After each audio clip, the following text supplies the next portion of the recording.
마가복음 14장 말씀을 중심으로 칭찬받은 이유라는 제목으로 잠시 은혜를 받고자 합니다. 신약 성경에 보시면 마리아라는 이름이 총 7명이 나옵니다.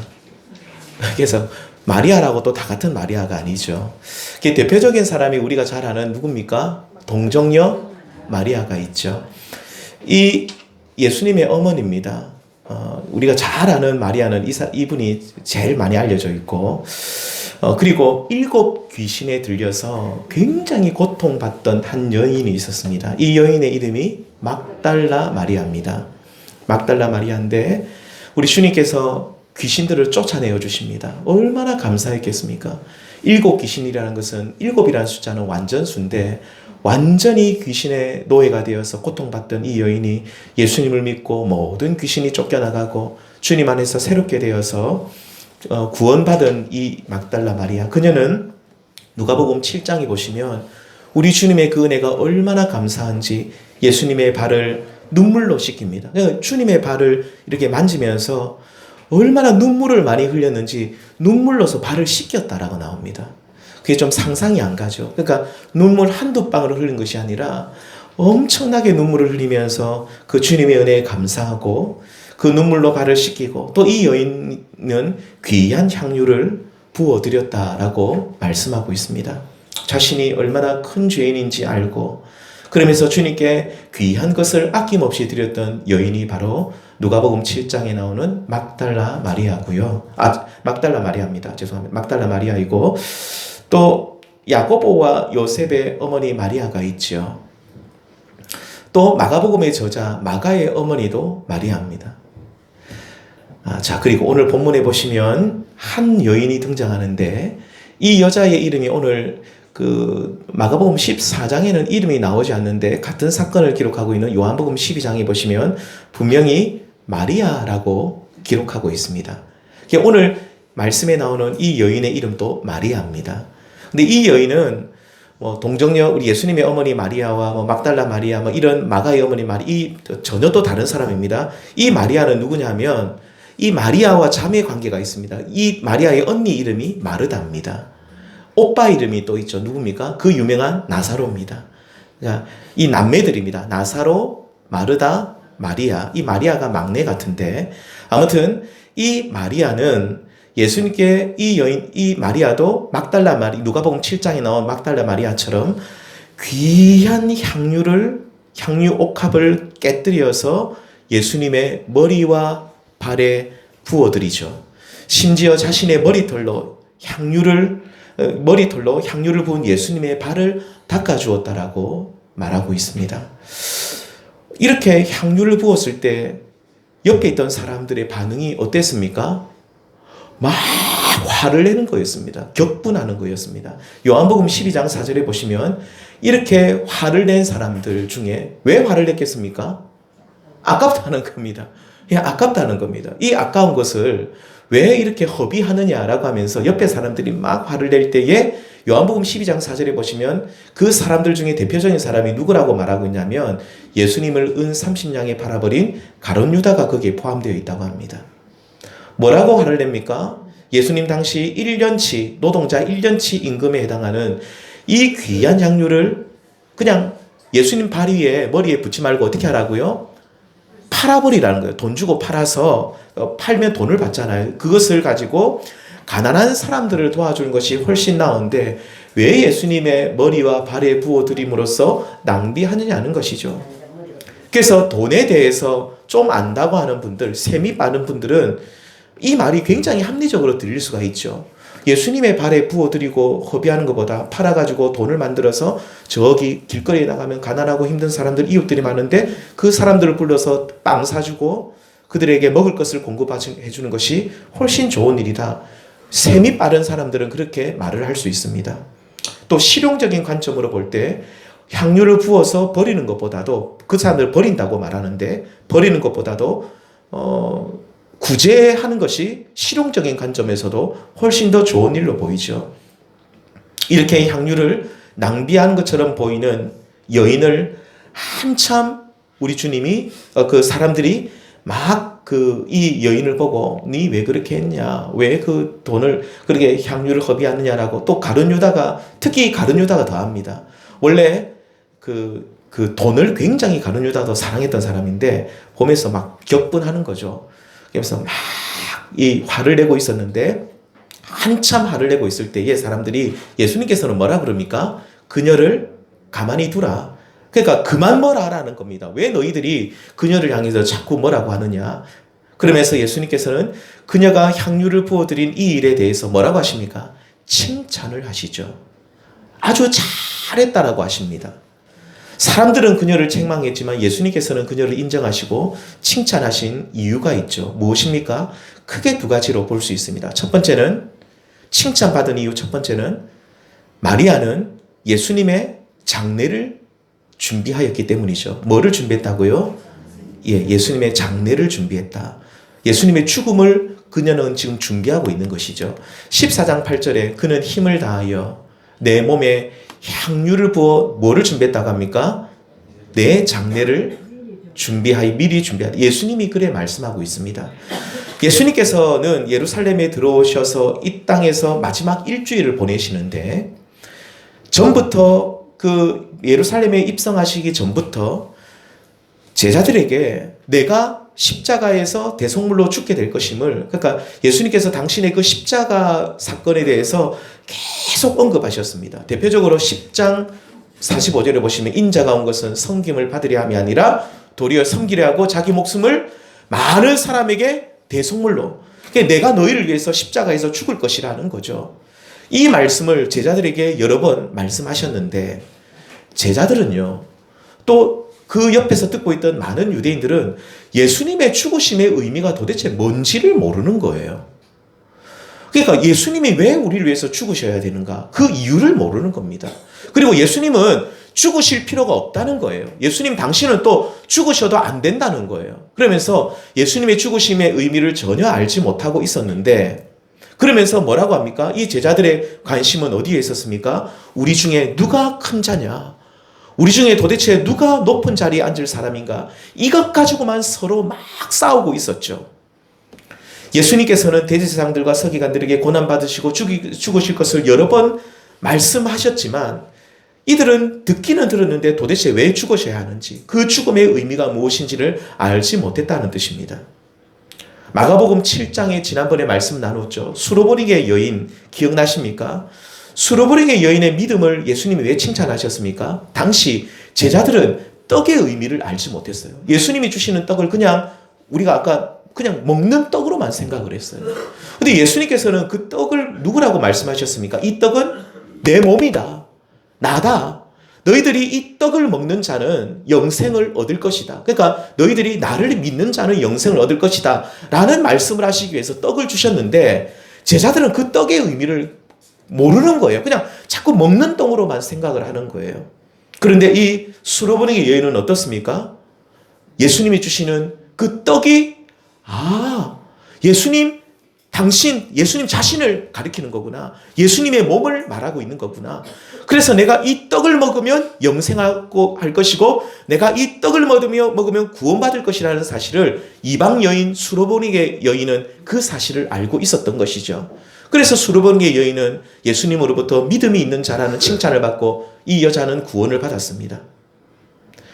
마찬가지로 나사로의 누이인 이 마리아 또한 제자들은 예수님의 죽으심의 의미를 알지 못하고 있었지만 이 마리아는 예수님의 죽으심의 의미를 알고 있었고 그래서 예수님께 귀한 향유를 부어드림으로써 예수님의 장례 죽으심을 준비했던 겁니다.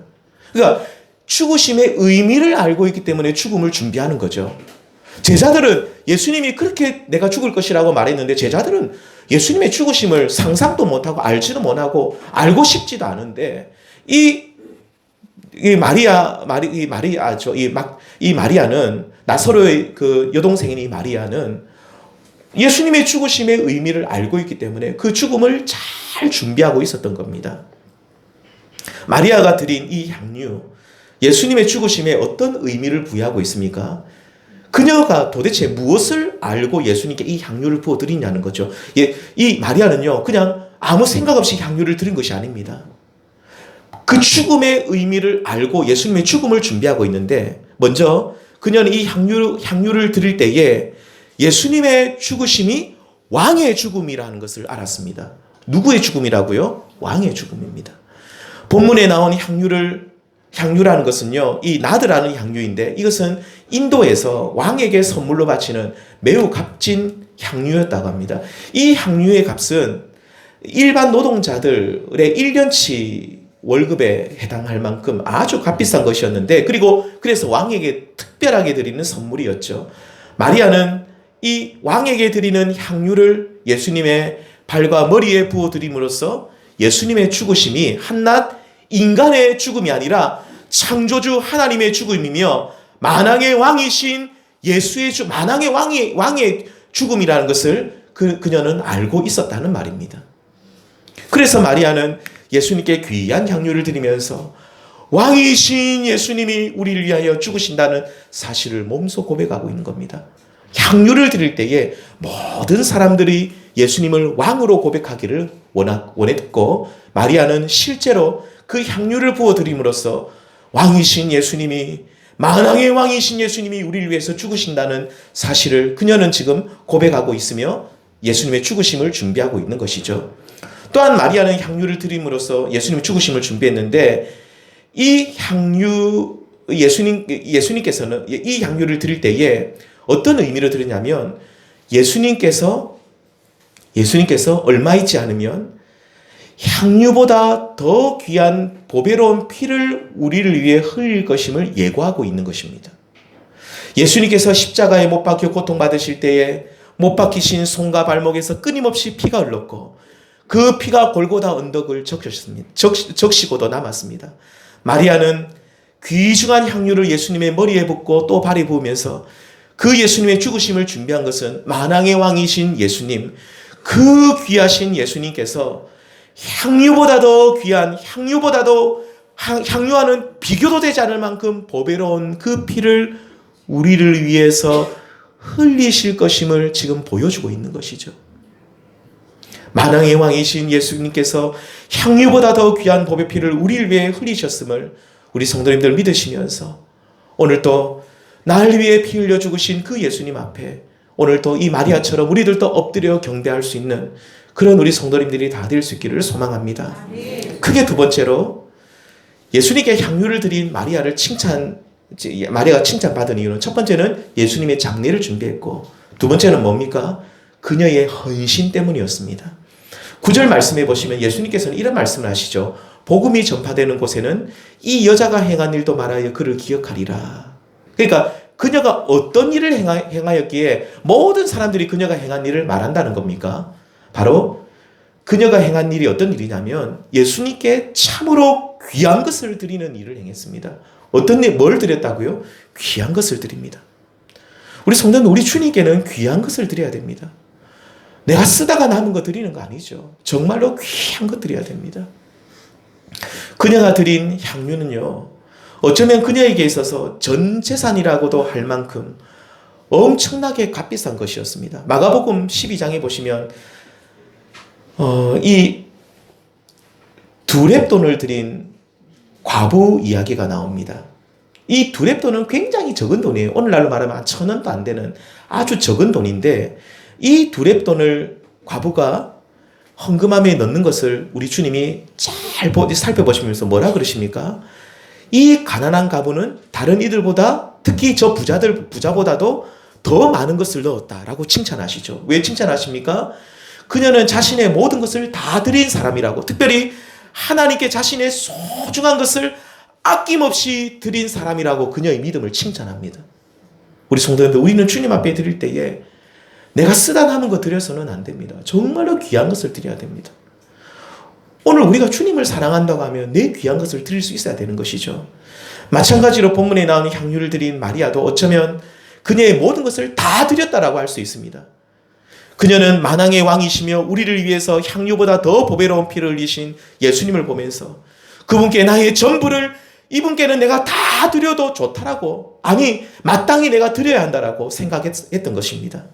성도님들, 오늘 고난주간이 시작되는 종료주일을 맞이하여서 참으로 귀한 향유를 예수님께 부어드린 마리아처럼 우리를 또 우리 주님께 나의 귀한 것을 아낌없이 드릴 수 있는 우리 성도님들 되시기를 바랍니다. 저는 어려서부터 신앙생활을 했지만 요즘 분들이 좀 부족한 부분들이 주님 앞에 드릴 때에 참 귀한 것을 드리지를 못하는 것 같습니다. 내가 쓰다 남은 거, 내가 쓰다가 좀 남으면 드리고, 내가 구별하여 드리지를 못해요. 먼저 구별하여 주님 앞에 드리는 것이 정말 귀한 거잖아요. 내 쓰고 다 쓰고 남으면 내 줄게. 그거는 아니거든요. 정말로 주님 앞에 우리가 드릴 때에는 우리의 가장 귀한 것을 먼저 구별하여 드려야 되는 것이죠. 내 다 쓰고 남으면 드리겠다. 아닙니다. 우리 주님은 죄송하지만 거지가 아닙니다. 쓰다 남은 거 받으실 만큼 그렇게 초라한 분이 아니십니다. 우리는 주님 앞에 이 마리아가 자신의 가장 귀한 것을 아낌없이 가장 먼저 드렸던 것처럼 우리를 또 주님 앞에 이 귀한 헌신, 귀한 것을 드릴 수 있는 이 아름다운 헌신을 할 수 있는 우리 성도님들 될 수 있기를 주님의 이름으로 축원합니다. 자, 그렇다면 우리 성도님들 마지막으로 한 가지만 더 짧게 말씀드리면 우리는 이 마르다의 자매이고 죽었다가 다시 살아난 나사로의 누이인 이 마리아가 어떻게 이런 믿음에 이르게 되었는지 우리는 생각해 볼 필요가 있죠. 성경은 그녀가 진실한 믿음의 소유자가 된 계기를 분명히 소개해 주고 있습니다. 뭐라고 말하냐면 마리아는 하나님의 말씀을 잘 들었다라고 말합니다. 그러니까 마리아의 모든 헌신의 시발점은 그녀가 그냥 충성스러운 사람이 원래부터 충성스러운 사람이었다는 것이 아니라 하나님의 말씀을 통해 주님의 십자가의 그 의미와 사건을 주님의 죽으심을 알고 또 이 주님이 얼마나 소중한 분이신지 알고 그렇게 헌신할 수 있었다는 것이죠. 누가복음 10장에 보시면 예수님께서 이 마르다와 마리아의 집을 방문을 하십니다. 이 언니 마르다는 뭐랍니까? 말씀은 안 듣고 계속 예수님 대접한다고 왔다 돌아다니는 거예요. 내가 예수님 오셨으니까 예수님 먹을 것도 좀 챙겨드리고 음료수도 좀 챙겨드리고 막 돌아다니는데 이때 동생 마리아는 뭘 하고 있었습니까? 우리 10장 39절 같이 읽습니다. 시작. 그에게 마리아라는 동생이 있어 주의 발치에 앉아 듣더니 마리아는 예수님의 발치에 앉아서 예수님이 전하시는 말씀을 경청하고 있었습니다. 이 모습을 지켜본 언니 마리아가 어떻게 했습니까? 성경에 보면 화가 끝까지 났다고 하죠. 예수님, 여동생이 좀 마리아 좀 혼내주십시오. 나는 일하고 있는데 얘는 지금 예수님 밑에 옆에 발치에 앉아가 주님 말씀만 듣고 있는데 좀 혼내주십시오. 라고 했더니 예수님은 뭐라고 그러십니까? 마리아, 그래 내가 혼내줄게 이래 안 하십니다. 이 마리아의 요청을 우리 예수님이 딱 마르다의 요청을 거절하시면서 이렇게 말씀하시죠. 마리아는 이 좋은 편을 택하였으니 빼앗기지 않을 것이다. 말씀을 듣는 이 일은 절대로 누가 빼앗아갈 수 없다는 거예요. 절대로 이 좋은 편을 택했다. 우리 주님이 이것을 좀 더 좋게 보시는 거예요. 물론 마르다가 열심히 몸으로 일한 것이 가치 없다는 뜻은 절대 아닙니다. 그래서 우리 주님이 말씀하시죠. 너도 좋은 일을 했지만 마리아는 좀 더 좋은 일을 했다. 마르다를 그렇다고 혼내지 않으시거든요. 네가 열심히 뛰어다니고 나를 섬기려고 노력하는 거 참 귀하고 그 마음이 아름답다. 하지만 마리아는 더 좋은 것을 선택했다. 그리고 이 더 좋은 것을 선택한 이 일은 아무도 빼앗아갈 수 없다. 주님의 발치에 앉아서 말씀을 듣고 있는 마리아를 상상해 보십시오. 그녀는 일찍이 주님의 말씀을 잘 들음으로써 예수님께서 만왕의 왕이시며 예수님께서 우리를 위해서 향유보다 보배로운 피를 흘리실 것을 알았기 때문에 이 향유보다 이 귀한 향유를 우리 주님 앞에 드림으로써 예수님의 장례를 준비하였던 것이죠. 뿐만 아니라 우리 주님의 말씀을 잘 듣고 보니 예수님은 우리의 구원자시요 우리에게 영생을 주신 분임을 알았기에 이렇게 값지고 소중한 것을 우리에게 허락하신 주님께 마리아는 자신의 전 재산이라고 할 만큼 소중한 향유를 예수님의 발과 머리에 부어드리는 헌신을 했던 것입니다.